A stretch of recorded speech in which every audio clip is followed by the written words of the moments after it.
तर शक्तीपीठ महामार्गाला सोलापूरच्या सांगोल्यातून देखील विरोध होतोय।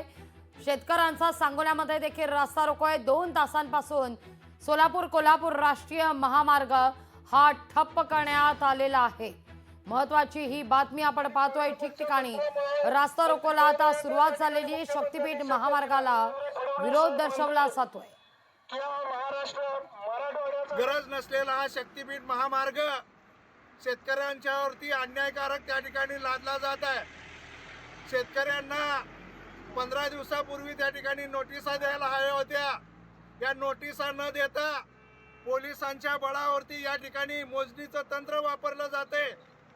हे जे सरकार आहे हे शेतकऱ्यांच्यावरती अन्याय करणारे या ठिकाणी सरकार आहे। शेतकऱ्याच्या शेतीचं नुकसान होऊ नये, शेतकऱ्याची शेती त्या ठिकाणी वाचावी म्हणून आज नाजरामठ आनंदगाव या टोल नाक्यावर या ठिकाणी संपूर्ण शेतकरी बांधवाच्या वतीनं रास्ता रोको आंदोलन करून या ठिकाणी या शक्तीपीठ महामार्गाला आम्ही विरोध करत आहोत।